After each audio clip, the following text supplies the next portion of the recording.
एक उल्लू और कौवे की कहानी। एक समय पहले की बात है।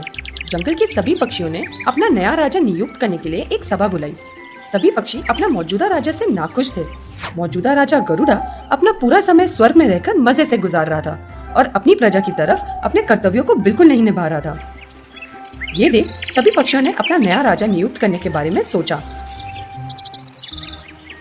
बहुत विचार विमर्श और चिंतन के बाद सभी पक्षियों ने उल्लू को अपना नया राजा बनाने का निर्णय किया।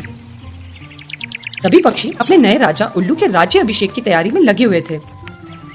तभी वहाँ पर एक कौवा आया और उसने उल्लू को पक्षियों का नया राजा बनाने के निर्णय पर अपनी आपत्ति जताई। उसने कहा, क्या सोचकर तुम सबने एक उल्लू को अपना राजा बनाया?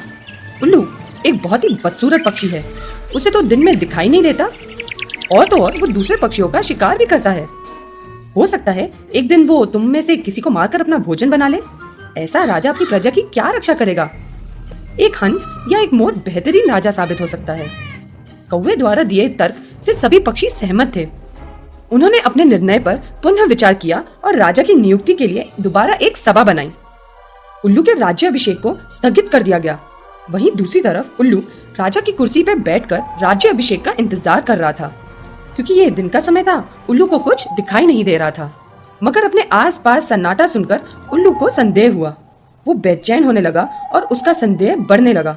आखिरकार उसने अपने पास खड़े सिपाहियों से राज्याभिषेक में हो रही देरी के बारे में पूछा। सिपाहियों ने बताया, महोदय, आपके राज्य अभिषेक को स्थगित कर दिया गया है। सभी पक्षियों ने आपको अपना राजा घोषित करने के निर्णय पर पुनः विचार करने का सोचा है। सभी पक्षी अपने घर लौट गए हैं और अब यहाँ कोई भी नहीं है। ये सुन उल्लू बहुत ही क्रोधित हो उठा और उसने पूछा, ऐसा क्यों हो रहा है? सिपाही ने बताया, महोदय, एक कौवे ने उल्लू को पक्षी का राजा बनने पर आपत्ति जताई है। उसने कहा है कि उल्लू बदसूरत और हत्यारे होते हैं। ये सुनकर उल्लू के गुस्से का पारा और चढ़ गया। वो कौवे के पास गया और कहा, तुम्हारी आपत्ति की वजह से मैं पक्षियों का राजा नहीं बन पाया। तुम्हारे कारण मुझे ये सम्मान मिलते मिलते रह गया।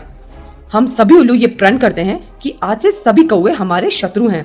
हमसे सावधान रहना। कौवे को अपनी जरूरत से ज्यादा बुद्धिमानी पर अफसोस हुआ, लेकिन अब बहुत देर हो चुकी थी। इसलिए ये कहा जाता है कि हमें सोच समझकर कुछ बोलना और करना चाहिए।